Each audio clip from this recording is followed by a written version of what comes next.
తల్లి ప్రేమ కన్న తండ్రి ప్రేమ కన్నా ఉన్నతమైనది యేసుని ప్రేమ. తల్లి ప్రేమ కన్న తండ్రి ప్రేమ కన్నా ఉన్నతమైనది యేసుని ప్రేమ. అది కొంచెం లైట్ గా వేస్తారా? ఫ్యాన్ కొంచెం లైట్ గా.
Yeah.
చెప్పలు కొడుతూ ధైర్యంగా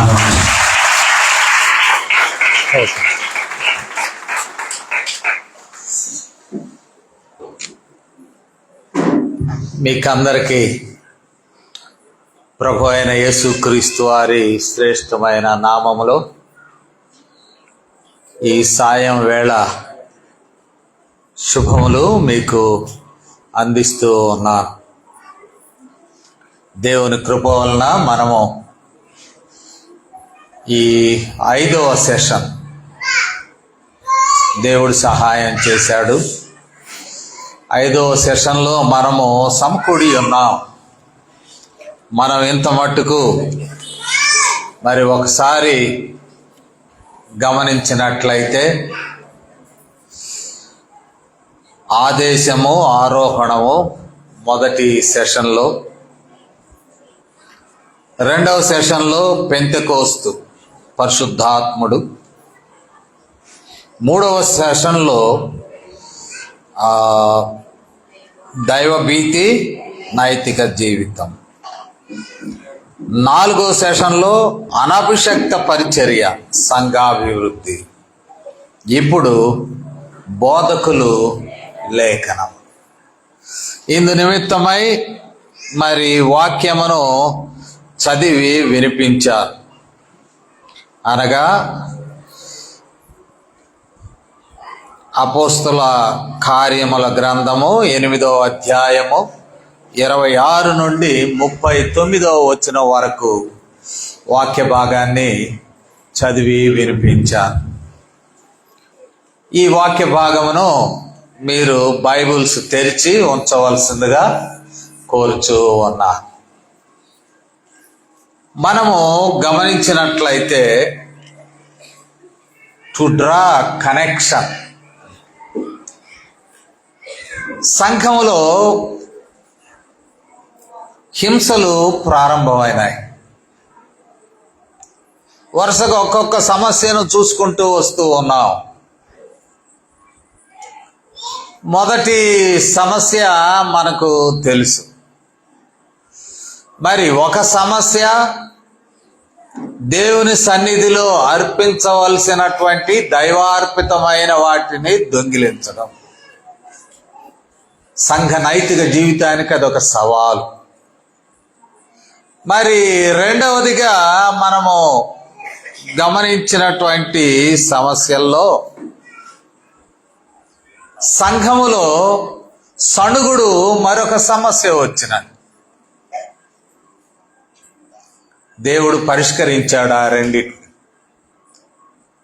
3వ సమస్య మరి ఈరోజు రేపు కూడా మనం చూస్తాం. అవేవనగా హింసలు. 8వ అధ్యాయంలోనే మనం చూసినట్లయితే ఆ కాలమందు యెరూషలేములో మొదటి వచనంలో సంఘమునకు గొప్ప హింస కలిగినందున, మామూలుగా ఆఫ్టర్ స్టెఫన్ తర్వాత జరిగిన సంగతులు. సౌలు అయితే 3వ వచనంలో ఇంటింట జొచ్చి పురుషులను స్త్రీలను ఈడ్చుకొని పోయి చెరసాల్లో వేయించి సంఘమును పాడు చేయుచుండెను. ఈ హింసలలో ఫస్ట్ విక్టిమ్, మొదటి బాధితుడు హతసాక్షి అయిన స్టెఫను. ఈ స్టెఫను ఎవరు? మనం చదువుకున్నాం కదా 6వ అధ్యాయంలో 7గురిని ఏర్పాటు చేయమంటే 5వ వచనం 6వ అధ్యాయం ఫస్ట్ పర్సన్ ఎవరు? స్టెఫన్. బలముగా దేవుని వాక్యమును ప్రకటించి హతసాక్షి అయినాడు. ఇక్కడే 7వ అధ్యాయం చివరి భాగములో ఇంచుమించు 59వ వచనం నుండి 7 ప్రభువును గూర్చి మొరపెట్టుచు యేసు ప్రభువా నా ఆత్మను చేర్చుకొనమని స్టెఫను పలుకుచుండగా రాళ్లతో కొట్టిరి. స్టెఫను 7గురిలో ఒకడు, మొదటివాడు. తన ప్రాణాలను అర్పించాడు వాక్యమును ప్రకటిస్తూ. హింస ప్రారంభమైనది. సాతానుడు అనుకున్నాడు ఈ హింసతో ఈ సంఘం ఖాళీ అవుతుంది అనుకున్నాడు. అందుకనే సౌలు కూడా ఇంటింట దొచ్చి ఏరేస్తున్నాడు. వీళ్ళ సంఘాన్ని నాశనం చేయాలనే అభిప్రాయముతో పౌలు హింసలను పెట్టేగింపచేశాడు. సంఘమును నాశనము చేయాలి. ఇలాంటి పరిస్థితిలో మనము చూసినప్పుడు స్టెఫన్ అవుట్ 7గురిలో. రెండో మనిషి ఎవరు? అమ్మా ఫిలిప్పు. ఈయన శిష్యుడైన ఫిలిప్పు కాదు, పరిచారకుడైన రెండవ వాడు. ప్రజలు సంఘం ఏర్పరచుకున్నవారు ఫిలిప్పు. ఇది కూడా గ్రీక్ పేరే ఫిలిప్, హెలెనీయుడే. ఈ రెండో వ్యక్తి పాత్ర ఇక్కడ ప్రారంభమైంది. సంఘంలో హింసలు ప్రారంభమైనందున పరిశుద్ధాత్మ దేవుడు ప్రస్తుతానికి ఒక ఎస్కేప్, కొంచెం ఆ హింసల నుండి తప్పించుకోవడానికి అవకాశం ఇచ్చాడు. ఆ అవకాశం కూడా సువార్త వ్యాప్తికి దోహదపడినాడు. అపోస్తలులు 12 మంది మినహాయించి ఇక్కడ ఏమంటారు? 12 మందిని మినహాయించి, కాబట్టి చెదిరిపోయిన వారు సువార్త వాక్యమును ప్రకటించుచు సంచారము చేశారు. యెరూషలేములో కొడుతున్నారు బాబు. సౌలు జనాలు వేసుకొచ్చి ఇంటింటా దొచ్చి మనుషుల్ని హింసింపజేస్తూ ఉన్నాడు. నాశనం చేయాలని సంఘాన్ని సౌలు ప్రయత్నం చేస్తూ ఉన్నాడు. కావున వెళ్ళిపోదాం తలా ఒక దిక్కుకి. వెళ్ళిపోయిన వాళ్ళు ఏం చేస్తున్నారు? సువార్త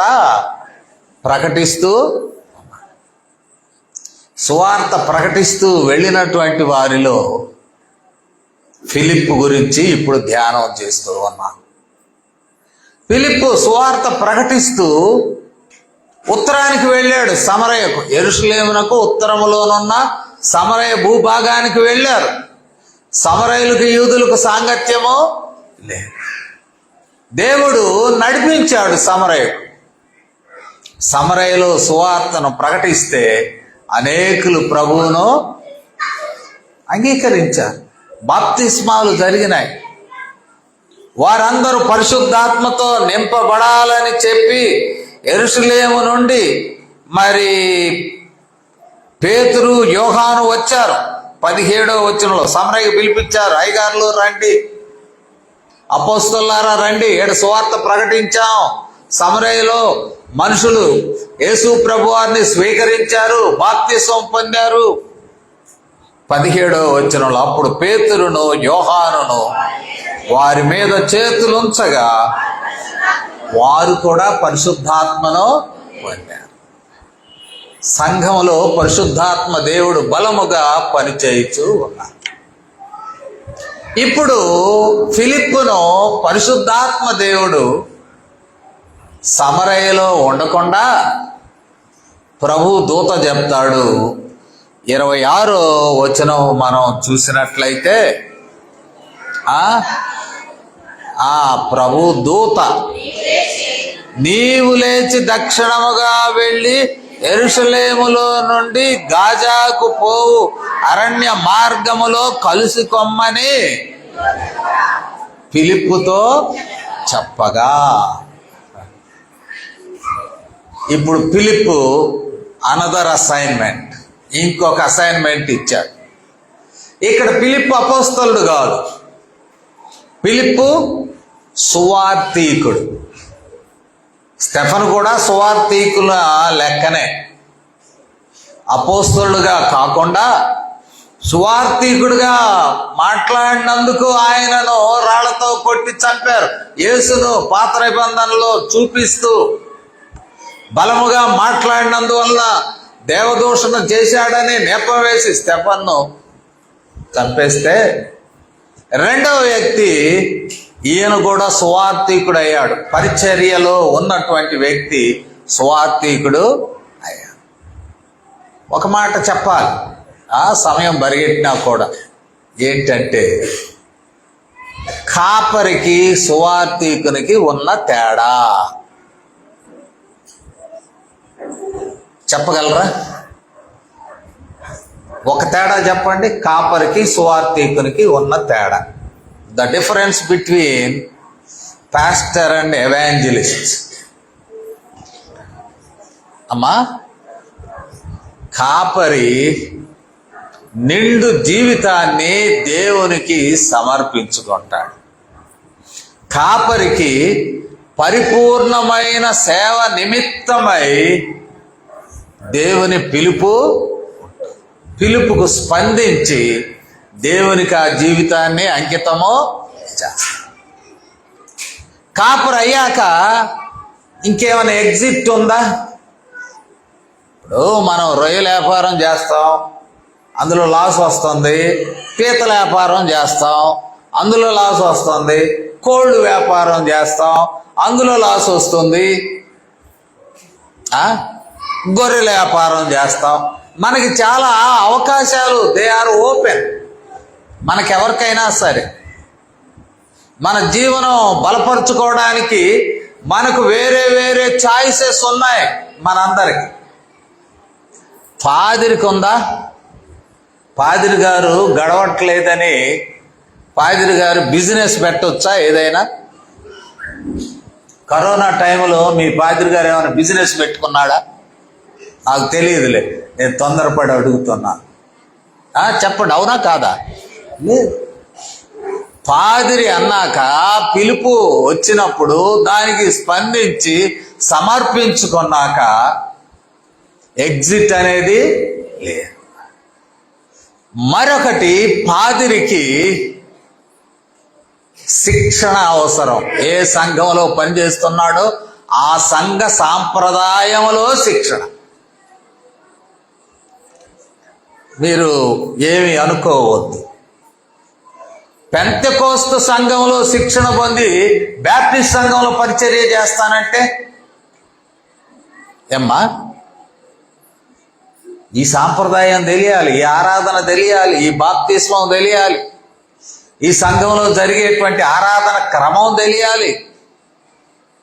సంఘ క్రమములో శిక్షణ, వాక్యంలో శిక్షణ, పూర్తి కాలపు శిక్షణ, రెసిడెన్షియల్ ట్రైనింగ్ ఉండాలి. కాబట్టి ఇక ప్రభుత్వం నుండి ఏముంటుంది? పెళ్ళి లైసెన్స్ కావాల్సిందే, అభిషేకం ఇన్ని కావాలి. ఇవేదీ లేకుండా దేవుని పిలుపు మేరకు సువార్త పరిచర్యకు వచ్చిన వారు సువార్త చేస్తారు, కానీ సంఘం వెలుపల చేస్తారు. సువార్త, మంచి వార్త ఎవరికి చెప్తారు? సంఘం వెలుపల చెప్తారు. సంఘం వెలుపల ఉన్నటువంటి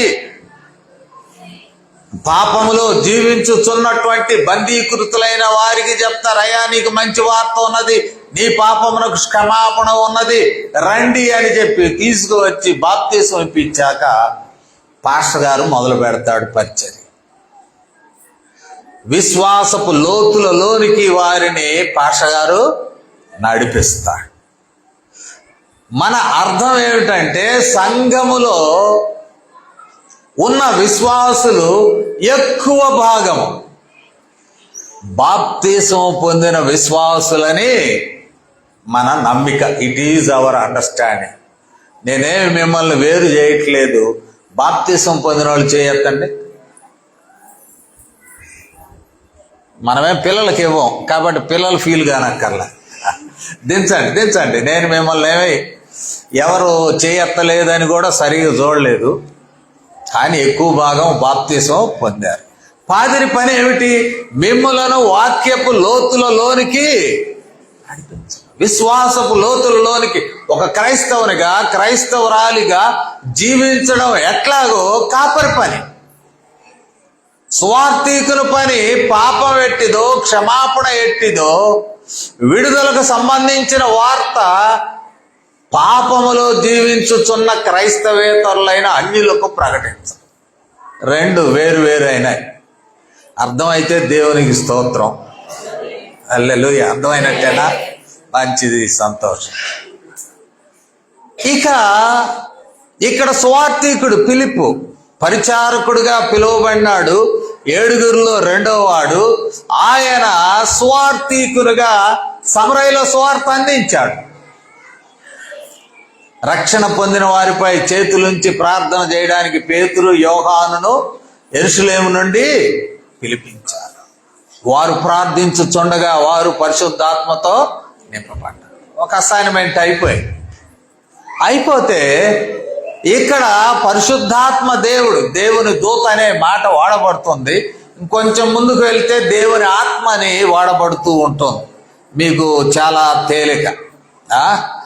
26వ వచనంలో ప్రభువు దూత, 29వ వచనంలో ఆత్మ. అంటే ఆత్మదేవుడు. ఒక విధంగా చెప్పాలంటే నువ్వు దక్షిణగా వెళ్ళవయా ఇంకా చాలు అన్నాడు సమరయలో. అంటే సార్ నేను ఉత్తరం వచ్చాను, సమరయలో సువార్త ప్రకటించాను, ఏది మళ్ళీ దక్షిణానికి పోమంటావు? ప్రశ్న లేదు. ప్రభు ఆత్మ చెప్పినప్పుడు దక్షిణముగా యెరూషలేము నుండి గాజాకు పోవు మార్గము, ఆ మార్గం 2 మార్గాలు ఉన్నాయి. ఒక మార్గము అరణ్య మార్గం. దారులు ఉంటాయి కదా, కాకినాడ పోవాలంటే రకరకాల దారులు ఉంటాయి, రాజమండ్రి పోవాలంటే రకరకాల దారులు. అట్లాగే యెరూషలేము నుండి గాజాకు వెళ్ళు అరణ్య మార్గములో నువ్వు వెళ్ళవయ్యా. ఫిలిప్పు మంచి సువార్తీకునిగా ప్రయాణం మొదలుపెట్టాడు. వెళ్ళమన్నాడు ప్రభు దూత అన్నాడు, తర్వాత ప్రభు ఆత్మ దేవుడు వెళ్ళమన్నాడు. వెళుతూ ఉన్నాడు. వెళుతూ ఉండగా ఫిలిప్పు గురించే మాట్లాడుకుంటున్నాం. వెళుతూ ఉండగా ఫిలిప్పు అక్కడ జరిగినదేమిటి? అక్కడ దాకా వెళ్ళాక మరి ఒక రథం వస్తుంది. 29వ వచనం. అప్పుడు ఆత్మ ఫిలిప్పుతో నీవు ఆ రథము దగ్గరకు పోయి దానిని చెప్పాను. ఫిలిప్పు దగ్గరకు అంతవరకు అది ఫిలిప్పు పని.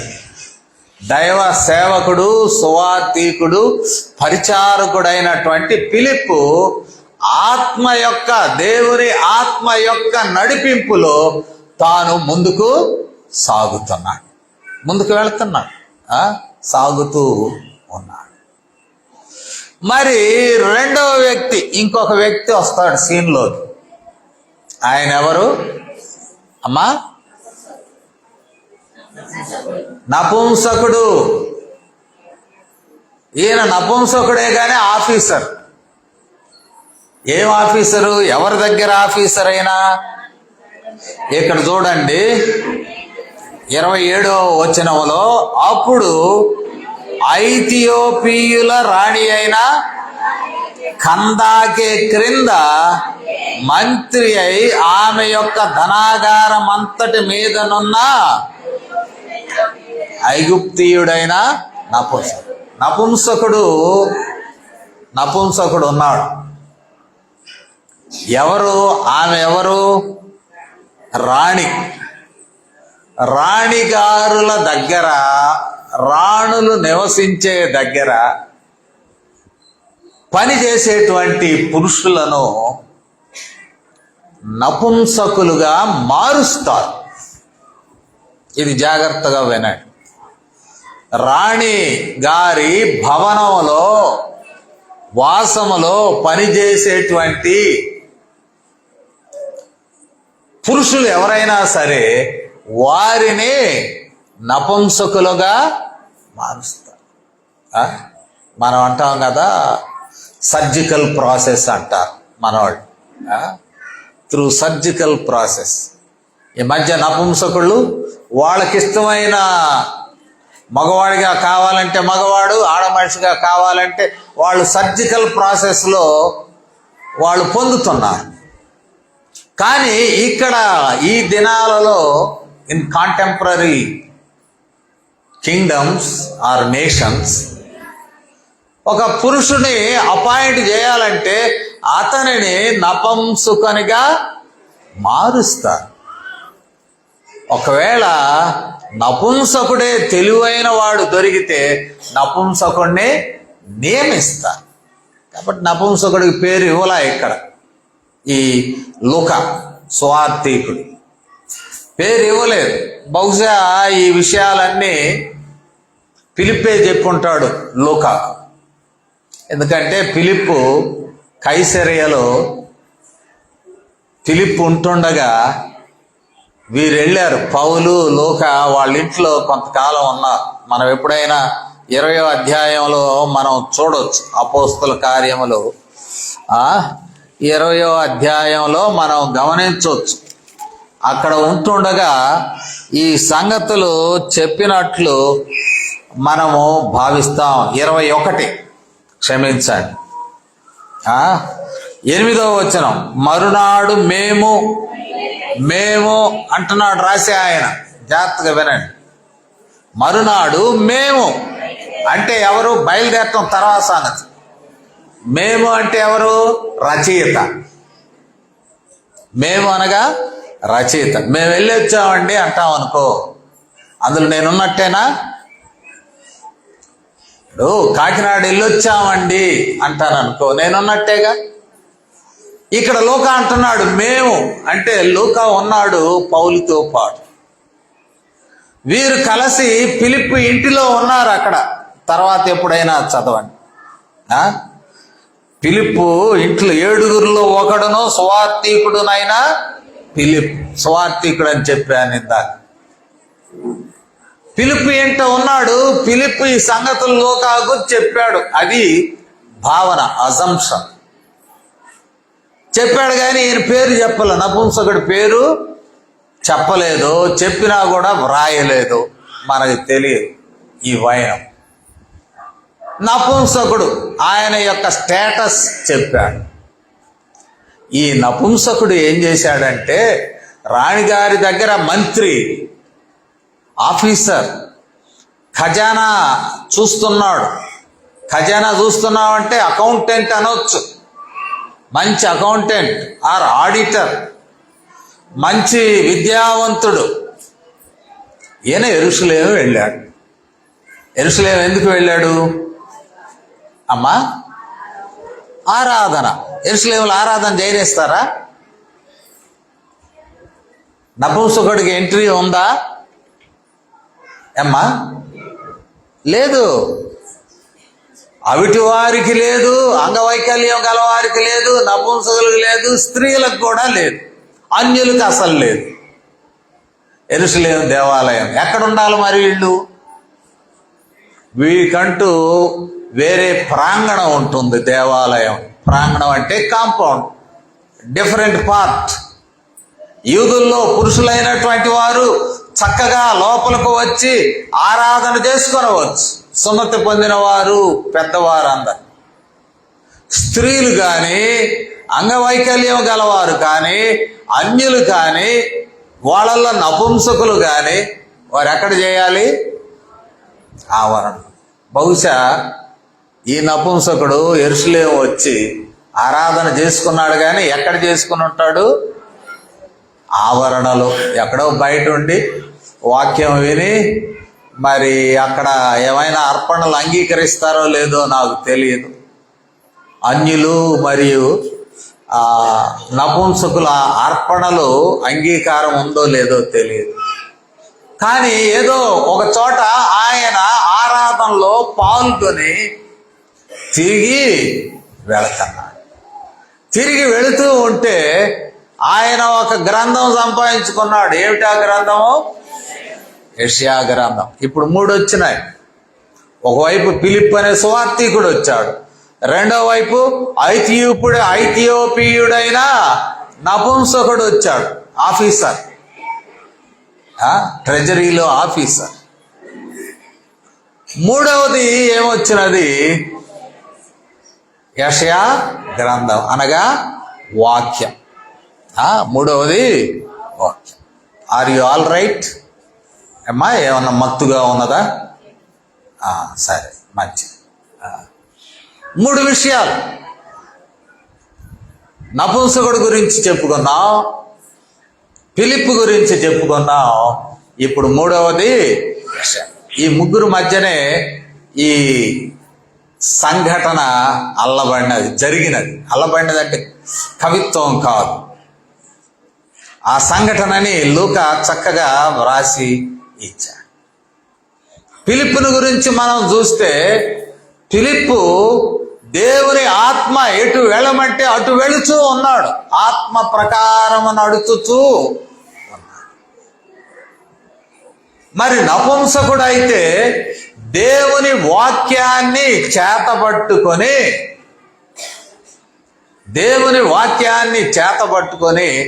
ఆయన రథములో ప్రయాణము చేస్తున్నాడు. అంటే నపుంసకుడికి వాక్యం దొరికింది, ఆ వాక్యాన్ని చేతబట్టుకున్నాడు. వాక్యం అంటే ఇట్లా కాదు సుమా.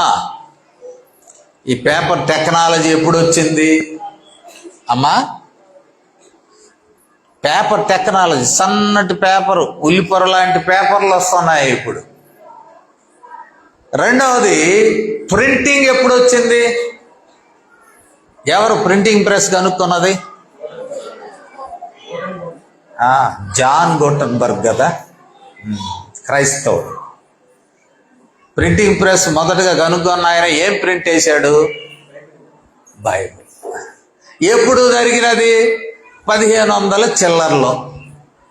ఈ సంఘటన జరిగినది 2000 సంవత్సరాలు వెనక. అప్పుడు ప్రింటింగ్ ప్రెస్ లేదు, పేపర్ టెక్నాలజీ కూడా లేదు. కాబట్టి వారు పెద్ద చుట్టలు ఉంటాయి, కాగితం అంటే మరి చెట్టు బెరడుతో చేసే చుట్టలు కానీ, చర్మం మీద వ్రాయబడిన చుట్టలు కానీ, అవి స్క్రోల్స్ అంటాం, చుట్టలు ఉంటాయి.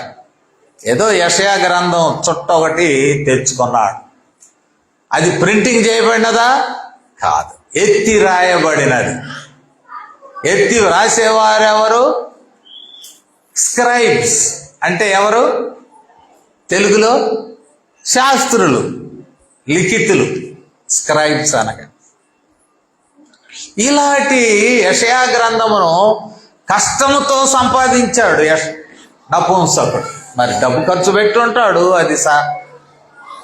అంతేకాదు, ఇంత టెక్నాలజీ లేని టైంలో ఇప్పుడు మనం బైబిళ్ళు ఎంత చిన్న ప్రింట్ వస్తే అంత చిన్నది తీసుకుంటున్నాం. ఎందుకు? బైబిల్ మోయడం కొన్నిసార్లు నామూషి కాదు, కానీ మనల్ని చూసిన వాళ్ళు ఏమనుకుంటారో అనేటువంటి అభిప్రాయం. ఇక్కడ ఉన్నటువంటి 20 సంవత్సరాలు 25 సంవత్సరాలు లోపు ఉన్న పిల్లలు బైబిల్ ఎంతమంది తెచ్చారు చూపండి? 25 సంవత్సరాల లోపు. పెద్దవాళ్ళు కాదు. అమ్మా నువ్వు బైబిల్ తెచ్చావా? Very good, appreciate you. కానీ బుడ్డ బైబిల్ తెచ్చావు. ఇంకా బయట గోడల పక్కన, రోడ్డు మీద, ఆ కాంపౌండ్ వాల్ దగ్గర కుర్రపిల్లలు ఉన్నారు, పురుషులు, యంగ్ మెన్. వాళ్ళు ఎంతమంది బైబిల్ తెచ్చారో మీరు చేయెత్తి చూపండి, మిమ్మల్ని పరిశుద్ధాత్మ దేవుడు చూస్తున్నాడు. వాళ్ళు బైబిల్ తెచ్చుకుంటే అక్కడెందుకు తిరుగుతారు రోడ్డు మీద? మనం ఏం చెప్తున్నాం వింటారు కానీ ఇది చాలా కష్టం. It is a challenging example of this unique. ఇది చాలా గొప్ప ఉదాహరణ.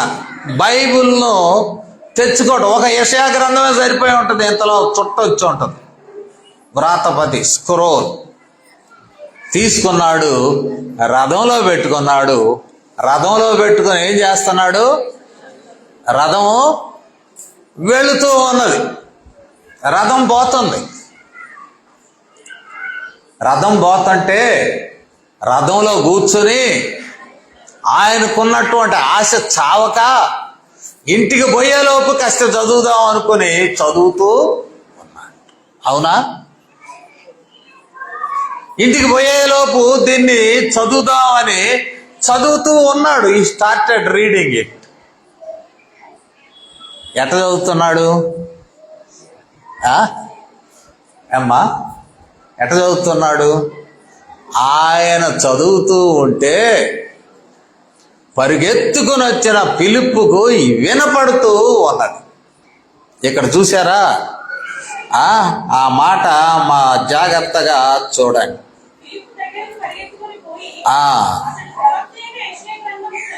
చుండగా అక్కడ ఆగండి. చదువుచుండగా ఫిలిప్పుకి ఏమైంది? ఫిలిప్పుకు వినపడ్డది. రథం వెళ్తుంది. రథం ఇదేమి పెట్రోల్ కారు లాగా మెదలకుండా వెళ్ళదుగా రథం. పెట్రోల్ కార్ అంటే మెత్తగా వెళ్ళిపోద్ది తారు రోడ్లో, శబ్దం ఎవడికి వినపడదు. ఇంకా బ్యాటరీ కార్ అయితే అసలు ఎవడికి వినపడదు. ఇది రథం. గుర్రాల శబ్దం ఉంటుంది, చక్రాల శబ్దం ఉంటుంది. వీటన్నిటికీ మించి నపుంసకుడు వాక్యాన్ని ఏం చేస్తున్నాడు? బయట వాళ్ళకి నేను బాగా గుర్తు చేసుకుంటాను ఈ ఉదాహరణ. మా చిన్నతనంలో మావి అన్నీ గుడిసెలే, తల్లిదండ్రులు పంతుళ్లే, కానీ ఒక పూరింట్లోనే మేము పెరిగాం. విద్యుత్తు లేదు, లాంతరం. సరే, మా మదరు పెట్టిన ఆంక్షలు ఏంటంటే ఒక అధ్యాయం చదివితే కానీ రాత్రి భోజనం బైబిల్లో.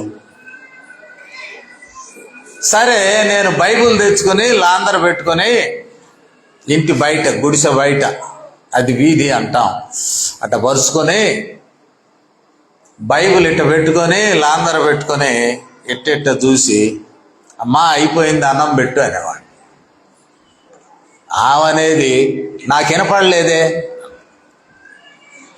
వినపడలేదే నువ్వు చదివింది. అప్పుడు గట్టిగా దేవుడా అంట చదివితే అన్నము లభించే. అంత బలవంత పెట్టి చదివించారు ఆ రోజుల్లో. ఇప్పుడు ప్రియమైనదిగా చదువుతూ ఉన్నాం. It is very appealing to us. ప్రియముగా చదువుతున్న వాక్యం. ఇక్కడ నపుంసకుడు ప్రియముగా చదువుతున్నాడు. Out of his excitement he was reading loudly. గట్టిగా చదువుతున్నాడు. ఎవరు వింటున్నారు? ఫిలిప్ విన్నాడు, దేవుడు వింటూనే ఉన్నాడు. ఈ నపుంసకుడు మరి చక్కగా వాక్యాన్ని చదువుతున్నాడు అని విన్నాడు. విని మరి ఫిలిప్పును ముందే సిద్ధం చేశాడు. ఫిలిప్పు ఇక్కడ నపుంసకుడు బయలుదేరక ముందే ఉత్తరంలో ఉన్నటువంటి ఫిలిప్పును బయలుదేరు అన్నాడు. ఈలోపు నపుంసకుడు యెరూషలేము నుండి బయలుదేరి వస్తున్నాడు ఆరాధన చేసుకొని. దారిలో అదిగో ఆయన కలుసుకో అన్నాడు. పరిగెత్తాడు. ఇక అది రథం కదా. ఇప్పుడు సంభాషణ మొదలై ఫిలిప్పే సంభాషణ ప్రారంభించాడు. సువార్తీకుడు కదా, సువార్తీకుడు ఎప్పుడైనా తానే ఓపెన్ చేయాలి, సంభాషణ ఓపెన్ చేయాలి. సువార్తీకులకు కూడా కొంచెం శిక్షణ అవసరం. How to evangelise, how to preach good news to the audience, those who are not reasoned or oriented with our Christian scriptures. మన లేఖనాలు అలవాటు లేని వారికి మనము బోధించాలి. ఎవాంజలిస్టులకు కూడా అది అవసరం. ఇక్కడ మనం చూసినట్లయితే ఫిలిప్ ఓపెన్ చేశాడు. అయ్యా, ఏంది చదువుతున్నావు? నీవు చదివినది నీకు అర్థమో అవుతున్నదా? అర్థం అవుతున్నదా అంటే ఏమంటున్నాడు? లోపల ఉన్నటువంటి నపుంసకుడు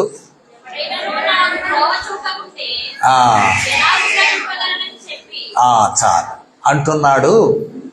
అయ్యా, నాకు ఇంకొకరు కావాలి, త్రోవ చూపాలి, వాక్యాన్ని భావీకరించాలి, ఇంటర్ప్రెట్ చేయాలి.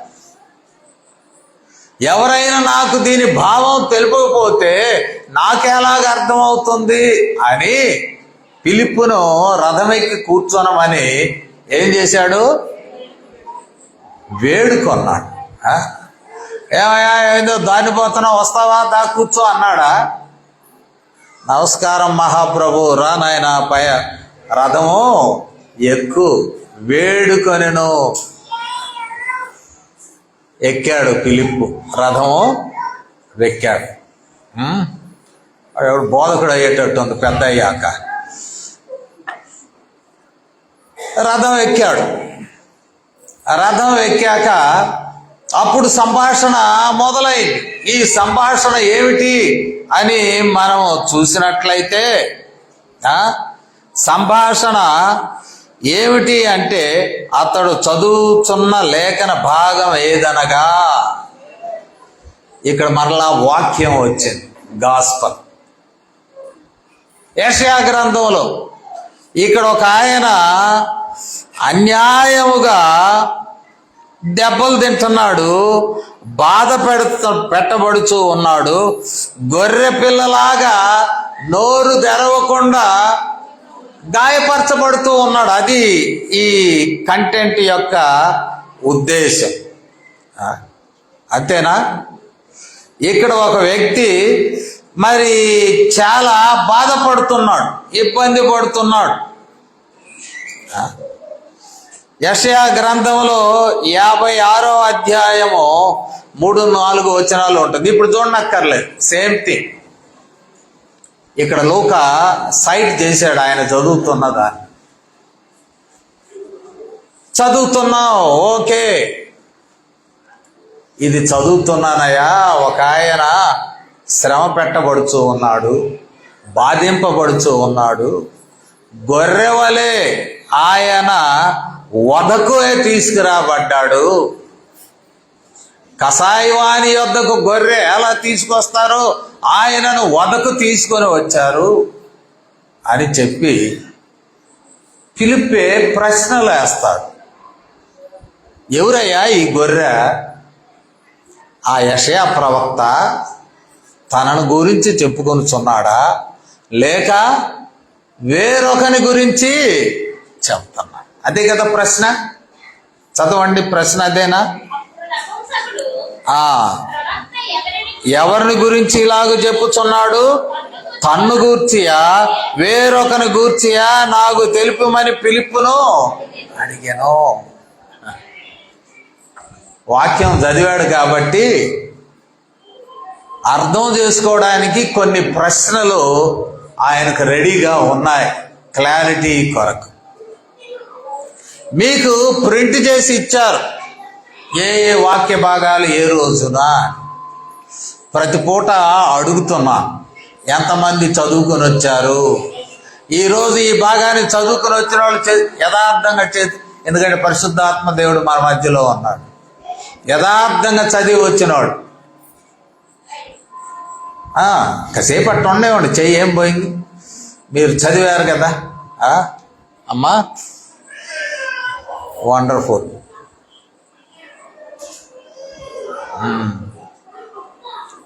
అందరూ చదవాలి కదా, చదవకపోతే ఎట్లా? మన ఇంట్లో ముసుగేసుకుని ప్రార్థన చేస్తాం. ఆ ప్రార్థన ఏంటంటే నాకు అవి కావాలి, ఈ కావాలి, ఇది ప్రార్థన కూడా. నాకు అని కోరికలు కోరడమే ప్రార్థన. ఆయన మనతో మాట్లాడేది బైబిలు, నువ్వు మాట్లాడేది ప్రార్థన. దేవుడు మనతో మాట్లాడేది ఒక ముఖ్యమైనటువంటి మార్గం ఏంటంటే బైబిలే. దేవుడు నీతో మాట్లాడవద్దా? దేవుడు మాట్లాడాలి. బైబిలు దేవుడు ఏం మాట్లాడుతున్నాడో నీకు తెలియచేయ, అదే నీ ధైర్యం. బైబిల్ను don't ignore, read it well. బాగా చదవండి, ఇంకా చదవండి. అర్థం కాకపోతే ప్రార్థన చేసుకోండి. ఏడకి వచ్చేళ్ళకి పాస్టర్ గారే చెబుతూ ఉంటాడు, అయ్యా ఈ సమస్యతో వచ్చాను, నువ్వే చెప్పావయ్యా ఈరోజు అని అంట. చాలా విలువైనది బైబిల్. దేవుడు బైబిల్తో మనతో మాట్లాడతాడు, లేక బైబిల్ ద్వారా వి లిజన్ గాడ్స్ వాయిస్. దీని పేరేమిటి? దేవుని వాక్యం. ఇంకొక మాట చెప్పాలంటే దేవుని వాక్. ఇంగ్లీష్లో వర్డ్ ఆఫ్ గాడ్. దేవుని వాక్కు, దేవుని మాట. ఇది చదవకుండా వస్తూ ఉంటే గుళ్ళోకి ఎంత కొద్ది సమయం, గాడ్ గివెన్ టైం. చదువుకున్నాడు కాబట్టి ప్రశ్న వేశాడు, అయ్యా నాకు అర్థం కాలేదు, గొర్రెవలె వదకు తేపడిన వ్యక్తి ఇక్కడ ఉన్నాడు, నోరు తెరవట్లేదు, ఏమీ లేదు. పాపం యెషయానండి ఆ బాధపడుతుంది, లేకపోతే ఇంకొకరి సంగతి యెషయా రాస్తున్నాడా అని ప్రశ్న ఎవరికి వేశాడు? ఫిలిప్పుకు. ఫిలిప్పు నోరు తెరచి, అక్కడ ఉన్న మాట ఏంటి చూడండి. నోరు తెరవకుండా మాట్లాడతామా ఏమ్మా? కొంతమంది మాట్లాడతారు, చిన్నగా వదులుతారు ఒక మాట, అవతలోడు తన్నుకు చావాలి. మనం కానీ ఏంది ఏమ్మా ఏమన్నా నేనేమన్నానయ్యా, నువ్వు వదులుతావు చిన్న సూది బట్టి పొడిచినట్టు. అట్లా కాదు కదా. ఫిలిప్పు నోరు తెరిచి, హృదయం అంతా తెరచి, నోరు తెరిచి అనగా ఇష్టపూర్వకముగా, ఫిలిప్పు ఇష్టపూర్వకముగా నోరు తెరచి ఏం చెప్పాడు? ఆ లేఖనాన్ని అనుసరించి. మళ్ళీ ఒట్టి మాటలు కాదు సుమా. ఒక ఫేమస్ పాస్టర్ గారిని నేను చూశాను, ఆయన సువార్తీకుడు అనుకుంటా. బైబిల్ తీసుకురాల, వేదిక మీదకు బైబిల్ లేకుండా ఒక నోట్స్ తెచ్చాడు. ఈడకొచ్చి నిలువబడి యేసు ప్రభు వారు అందరికీ దేవుడు అని నోట్స్ తీసి ఒక పాట పాడుతున్నాడు. యేసు ప్రభు వారు అందరికి దేవుడు అంటే ఎందులో చెప్పాలి? బైబిల్లో చెప్పాలి. Then it is called word of God. బైబిల్తో సంబంధం లేకుండా మాట్లాడే ఏ మాట అయినా దేవుని మాట. ఎవరి మాట? ఆ నిలబడ్డ ఆయన మాట. దేవుని వాక్యమును అనుసరించి, ఆ లేఖన భాగమును అనుసరించి ఎవరిని చూపించాడు? చదవండి అమ్మా. ఈ ఒక్క లైన్లోనే చాలా వ్యవహారం ఉన్నది. లేఖనమును అనుసరించి యేసును గూర్చిన ఏం వార్త ఉన్నది? స్వార్థ. ఈయన సువార్తీకుడు. సువార్తీకులు ఎప్పుడు దుర్వార్తలు మాట్లాడకూడదు. సువార్త అంటే మంచి, దుర్వార్తలు ఉండవు. దుర్వార్తలు చెప్పేవారు సువార్తీకులు కాదు. అందుకని ట్రైనింగ్లో మా స్టూడెంట్స్కి చెప్పే విషయాల్లో ఒకటి చెప్తాం, నీవు దేవుని సన్నిధికి ప్రసంగించడానికి వెళ్ళేటప్పుడు ఒక చోట కూర్చుని నెమ్మది పొంది ప్రార్థనలో 10 నిమిషాలు గడిపి కనీసం ఒక గదిలో నీవు నెమ్మదైనటువంటి సమయాన్ని పొంది నీ హృదయంలో నెమ్మది కలుగు చేసుకొని వేదిక దగ్గరికి. ఇది చాలా ఇబ్బంది కదా. సాతానుడు నెమ్మది లేక చేస్తాడు పాస్టర్ గారికి. పాస్టర్లో దూరుతాడు. ఏమయ్యో ఏందో బైబిల్ పట్టుకుని పోతున్నావే, చెప్పడం కాదాడ, ఇంట్లో వస్తువులు ఒకట్లేవు, ఇది చూడు, గుళ్ళో చెప్పడానికి పెద్ద బయలుదేరావు అనగానే ఈయనకేం వస్తుంది? కోపం వస్తుంది. కొడదామంటేమో ఆడ ఈడ ఎవరన్నా విశ్వాసులు ఉంటారేమో, వాళ్ళు మళ్ళీ ఏంది పాస్టర్ గారు, ఏంది గోడ అయినే మీకు అని వస్తారు. కోపాన్ని అణుచుకోవాలా, టెన్షన్ వస్తుంది, చాలా ఇబ్బందులు కదా. సాతానుడు ఇవన్నీ ప్లే చేస్తాడు. ఈ సాతాని పాపం ఆ మనిషి కాదు. సాతాను ఎవరో ఒకరిలో దూరి పాస్టర్ గారికి నెమ్మది లేకుండా చేస్తాడు.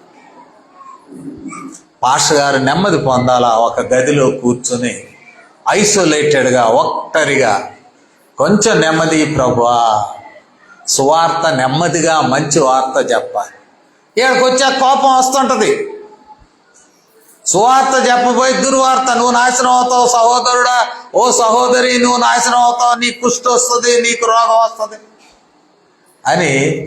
ఇది సువార్త అంటే అది సువార్త. నాశనము నుండి విడుదల ఉన్నది సువార్త, పాపము నుండి క్షమాపణ ఉన్నది సువార్త. ఇక్కడ నపుంసకుడు ఖచ్చితంగా నేను అంటాను, నపుంసకుడు గుడిలోకి పోకుండానే యెరూషలేము మహాదేవాలయం బయటే ఆరాధించుకొని వచ్చి తనలో తాను ఏదో బాధపడుతూ ఉంటాడు. యేసును గురించిన సువార్తను ఫిలిప్పు అందిస్తే అప్పుడు ఫిలిప్ ఏమన్నాడు? అయ్యా ఇగో నీళ్లు, 38వ వచనంలో, నాకు బాప్తీసం ఇచ్చుటకు ఆటంకమేమి అని రథాన్ని కూడా ఆపాడు. Is taking advantage. నాకు ఇవ్వవా? వాడంటే గుడిలోకి రానియలేదు. అక్కడ నేను నపుంసకుడిని గుడిలోకి రానియలేదు. అది సున్నతి ఉన్న వారికి మాత్రమే ప్రవేశము. ఇది బాప్తీసం కదా, నీళ్ళలో మునగొచ్చు కదా. యేసుక్రీస్తు సమాజంలోనికి ఆహ్వానము బాప్తిస్మము. సున్నతి ద్వారా కాదు, అది పురుషులకి, అది కేవలం యూదులకు మాత్రమే. మన ప్రభు దేవుడు యేసుక్రీస్తునందు మనకు ప్రత్యక్షము అడుగుతాడు. అయ్యా నాకు బాప్తీసం ఇవ్వడానికి ఆటంకం ఏముంది? ఫిలిప్పు గారు అన్నాడో లేదో తెలీదు. ఫిలిప్పు సువార్తీకుడా, నాకు బాప్తీసం ఇవ్వడానికి నీకు ఆటంకమో ఏమున్నది? ఫిలిప్ ఏం చెప్పాలి? ఆటంకం ఉన్నదని చెప్పాలా? ఆటంకం లేదు. యేసుక్రీస్తునందు బాప్తీసం పొందుటకు లింగ భేదం లేదు. స్త్రీ అయినా పురుషుడైనా నపుంసకుడైనా ఎవరైనా సరే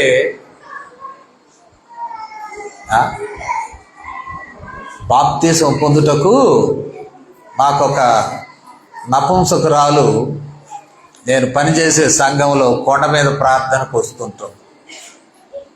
అనునిత్యం వస్తుంది. మేము ఫస్ట్ పెడతాము, ఆమె వస్తుంది. వచ్చి అయిపోయాక ప్రార్థన చేయించుకొని కానుక తీసి ఇస్తుంది. నా కుడి చేయి చాపితే పక్కకు నెట్టి నా ఎడమ చేతికి అందిస్తుంది. నేను అడిగాను, ఎడమ చేతికి అందిస్తా? లేదయ్యా, నీ కుడి చేయి పట్టుకునే అంత యోగ్యత నాకు లేదు. ఓ నీ దుంప దగ్గర యేసు ప్రభు వారు ఎక్కడా చెప్పలేదే, ఎవరిని కించపరచలేదే. ఆయన రిక్వైర్మెంట్ నీవు మారు మనసు పొందు, రక్షణ పొందు, క్షమాపణ పొందు, బాప్తిస్మము పొందు. ఎక్కడ నో రిస్ట్రిక్షన్స్. ఎప్పుడైతే నపుంసకుడు మరి బాప్తిసం పొందాడో, ఇక్కడ 2 విషయాలు జ్ఞాపకం చేసి ముగిస్తా. నపుంసకుడు 39 లాస్ట్లో సంతోషించుచు తన త్రోవను వెళ్ళాను. మరి అప్పుడు దాకా ఏమైంది? సంతోషమో లేదు. ఆరాధనకు వెళ్ళాడు, అంగీకారం లేదు. ఇప్పుడు సువార్త విన్నాక, బాప్తిసం పొందాక ఆయనలో సంతోషము ప్రారంభము అయినది. లూకా కూడా సంతోషం అంటే ఆ సంతోషాన్ని బాగా చెప్తాడు జనాలకు. గొర్రెల కాపర్లతో ఏమంటాడు? దూత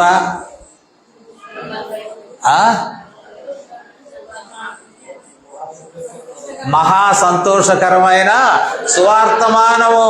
లూకా సువార్తలోనే సంతోషం అనేది ఒక ఫేవరెట్ టర్మ్. సంతోషం, సంతోషం అది దేవుని సంతోషం, దేవుని యొద్ద నుండి వచ్చిన సంతోషం, పరలోకం నుండి దిగి మన హృదయాల్లో ఆకట్టుకునేటువంటి ఒక మంచి అనుభవం సంతోషం. మామూలు సంతోషాలు ఉంటాయి. నిన్న మొన్న చెప్పాను, మంచి మందు తాగినాడు నవ్వుతుంటాడు అని. పాత మందు, ఖరీదైన మందు తాగినాడు స్మైల్ ఇస్తాడు. తాగుడుతో వచ్చే సంతోషం కాదు, దేవుని యొద్ద నుండి మనకు అనుగ్రహింపబడుతున్న సంతోషం. రెండో వైపు ఫిలిప్పు ఏమయ్యాడు? మరలా ప్రభు ఆత్మ ఫిలిప్పును కొని పోయాను. ఎక్కడ కనపడ్డాడు? 40వ వచనంలో. అయితే ఫిలిప్పు అజోతులో కనపడాను. అక్కడి నుండి కైసరై వచ్చు వరకు మరలా సువార్త ప్రకటిస్తూ వస్తుంది. సువార్తీకుని పని ఒక ఆత్మతో ముగియలేదు. కానీ ఇక్కడ ఒక ఆత్మ ఆఫ్రికా భాగంలో, ఇథియోపియాలో ఒక బీజము పడినది. దేవుడు అవకాశం ఇచ్చాడు. ప్రియమైనటువంటి వాళ్ళారా, ముగిస్తూ ఉన్నాను. ఇక్కడ 3 విషయాలు చెప్పుకున్నాం. 1 ఫిలిప్పు, 2, 3 సువార్త, గాస్పల్, వాక్యం. ఆ వాక్యమే శరీరధారి అయి కృపా సత్య సంపూర్ణునిగా మన మధ్య. వాక్యం అంటే కాగితాలే కదా అనుకోవద్దు. వాక్యం అనగా యేసు. ఆ యేసే మన కొరకు మన పాపములను ఆయన నెత్తినేసుకొని ఆయన శిక్ష భరించాడు, మనకు విడుదల ఇచ్చాడు. ఉచిత క్షమాపణ, ఖర్చు లేదు. ఇది ధనికుడని, పేదవాడని, పురుషుడని, స్త్రీ అని, గ్రీసు దేశస్తుడని, యూదుడని, నపుంసకుడని, ఈ కాంటెక్స్ట్లో ఏమీ తేడా లేదు. ఆయన క్షమాపణ అనుగ్రహిస్తున్నాడు. అదే సువార్త. ఆ సువార్తనే ఫిలిప్పు నోరు తెరిచి అందించాడు. పరిశుద్ధాత్మ దేవుడు ఈ పని అయిపోయింది, పదా నెక్స్ట్ ఆజోతులోనికి పదా అని తీసుకొని సంఘం పని కూడా అదే. మీరు సువార్త ప్రకటనకు ప్రాధాన్యత ఇవ్వాలి. సంఘం లోపల ఉంటే హింసలు జరుగుతున్నాయి. యెరూషలేములో పరిశుద్ధాత్మ దేవుని విషయంలో చెప్తూ యేసు ప్రభు వారు ఏమన్నాడు? మీరు శక్తి నొందుతారు. 1:8 మీరు శక్తి నొందుతారు. ఫస్ట్ ఫేజ్లో ఎక్కడ? యెరూషలేము. అయిపోయిందిగా యెరూషలేము. డబ్బులు బాగానే వస్తున్నాయి, అందరు తెచ్చిస్తున్నారుగా. తిని పడుకోక గొడుక్కుంటున్నారు, సణుకుతున్నారు. అయిపోయిందిరా బాబు యెరూషలేములో మీ పని, చలో పద సమరయ్యకి వెళ్ళాలి. మేము పోమండి. అంటే సౌలు రూపంలో వచ్చి ఇంటింట దూరి స్త్రీలను పురుషులను కొడుతున్నాడు, హింసిస్తున్నాడు. దేవుడు అంట పరిగెత్తారు. దేవుడు ఆ హింస ద్వారా వర్తమానమును అవసరమైన వారికి అందించాడు. దేవుడు సంఘమును కూడా ఆ రీతిగానే ఆశీర్వదించాడు. సువర్తమాన వ్యాప్తిలో మీరు కూడా భాగస్థులు. మీరు ప్రతి ఒక్కరు సువార్థికులే. సంఘం వెలుపుట మీరు చేసేటువంటి పరిచర్య సువార్త పరిచర్యే. సువార్త ప్రకటించు సంఘముగా దేవుడు ఈ సంఘమును ఆశీర్వదించును గాక. ఆమేన్. ప్రార్థన చేస్తాను. కృప కలిగిన తండ్రి, మాతో ఇంతవరకు మాట్లాడినందుకు వందనములు. ఈ మాటలు మా ప్రియుల హృదయంలో ఫలింప చేయండి. మీ కనికరం చూపండి మా తండ్రి. సంఘమును మీరు ఆశీర్వదించినందుకు వందనములు. 100 సంవత్సరములు పైబడి దీని ముందు తీసుకొచ్చినందుకు వందనములు. మీరే దర్శనమునిచ్చి ప్రభువా సంఘ వ్యాప్తిలో మీ సహాయమును దయచేయమని ఇప్పుడు మేము ఆలకించిన మాటలు మా ప్రతి ఒక్కరి హృదయంలో ఫలింప చేయమని మమ్మల్ని మేము మీ దయగలిగిన హస్తాల్లో సమర్పించుకుంటూ క్రీస్తు వారి శ్రేష్టమైన నామములు వేడుకొనుచున్నాము తండ్రి. ఆమేన్.